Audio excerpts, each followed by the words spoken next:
வந்து எதிர்கட்சிகள் ராகுல் காந்தியிலேருந்து ஆரம்பிச்சு எல்லாருமே என்ன சொல்றாங்க, எஸ்ஐஆர் வந்து பாஜக வந்து தேர்தல் கமிஷனோட ஒரு கூட்டணி அமைச்சு தனக்கு யார் யார் ஓட்டு போட மாட்டாங்களோ அவங்க ஓட்டெல்லாம் ரிமூவ் பண்றதுக்கான ஒரு முயற்சி தான் அந்த எஸ்ஐஆர்.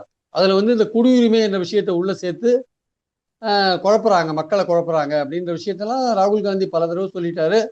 பீகார்ல எஸ்ஐஆர் நடந்ததுல வந்து எவ்வளவு குழப்பங்கள் இருக்குன்றதை வந்து சுப்ரீம் கோர்ட் தீர ஆராயல்ன்றதான் என்னுடைய கருத்து. அவர்கள் பல முயற்சிகள் எடுத்தார்கள் சுப்ரீம் கோர்ட். ஆனால் வந்து எலெக்ஷன் கமிஷன் வந்து கழுவுற மீன்ல நழுவுற மீன் மாதிரி அப்படியே விலாங்கு மீன் மாதிரி நழுவி போயிட்டாங்க. 68 லட்சம் பேரை நீக்கிறதா சொன்னாங்க, அதுல லிஸ்ட் கொடுங்கன்னாங்க, கொடுக்கல. அப்புறம் மறுபடியும் 21 லட்சம் பேரை நீக்கிறதா சொன்னாங்க, சேர்த்தாதா சொல்றாங்க, அந்த லிஸ்ட் கொடுங்கன்னா கொடுக்கல.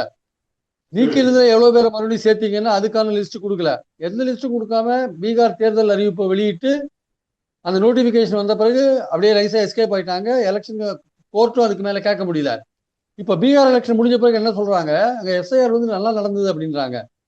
அங்க எஸ்ஐஆர் உண்மையிலேயே நல்லா நடந்ததா இல்லையான்றது அந்த நீக்கப்பட்ட வாக்காளர்களோட லிஸ்ட்டை பார்த்தாலும் தெரியும். எவ்வளவு பேர் நீக்கிருக்காங்க, செத்தவங்கள தான் நீக்கினாங்களா, இடமா குடிபாரி போறவங்கள தான் நீக்கினாங்களா, இல்ல உண்மையிலேயே அங்க இருக்கிறவங்க நீக்கினாங்களான்றதெல்லாம் அந்த லிஸ்ட்டை பார்த்தா தான் தெரியும். அந்த லிஸ்ட்டை வந்து அவங்க இன்னும் எலெக்ஷன் கமிஷன் கொடுக்காதே இருக்காங்க. அதே மாதிரி நீக்கினவங்கள மீண்டும் எவ்வளவு பேரை சேர்த்தாங்க அப்படின்ற விஷயங்களும் கொடுக்காது இருக்காங்க. அதனால அன்லஸ் எலெக்ஷன் கமிஷன் லிஸ்ட்டை முழுசா கொடுத்தாலே தவிர பீகார்ல எஸ்ஐஆர் ஒழுங்கா நடந்தா இல்லையான்றதை நம்ம கன்ஃபார்ம் பண்ண முடியாது. அந்த ஃபார்ம் ஃபில்அப் பண்றதுலேயே ஏகப்பட்ட குழப்பங்கள் இருக்கு. தமிழ்நாட்டில் வந்து அந்த ஃபார்ம் ஃபில்அப் பண்றது சாதாரண ஒரு ஆளால முடியாது. எடப்பாடி வந்து எஸ்ஐஆர் ஆதரிக்கிறார், அவர்கிட்ட ஒரு ஃபார்மை கொடுத்து ஃபில்அப் பண்ண சொல்லணும். நம்ம அவர் எவ்வளவு நேரம் எடுத்துக்கிறாருன்னு பார்க்கணும். நம்ம அதெல்லாம் ரொம்ப கஷ்டம்.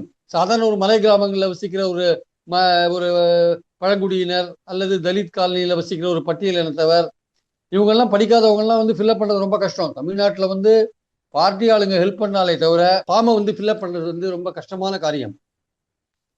அது வந்து இந்த ஃபார்மை சரியா ஃபில்அப் பண்ணல, வெறும் பிளாங்க் ஃபார்மா கொடுத்தீங்கன்னா அவங்க நேமை வந்து டெலீட் பண்ணிடுவாங்க. அதாவது ஜனநாயகத்துல வந்து எவ்வளவு பேரை சேர்க்கணும்னு ஒண்ணு இருக்கு. ஆனா இங்க என்னன்னு பாத்தீங்கன்னா எவ்வளவு பேரை நீக்கலான்ற முயற்சியில தான் பாஜக இறங்கிறத நம்ம பாக்குறோம். பாஜகன்றது நான் சொல்றது தேர்தல் கமிஷன், பாஜக தேர்தல் கமிஷன் மூலமாக இந்த வேலைகளை செய்யறதை நம்ம பாக்குறோம் நம்ம.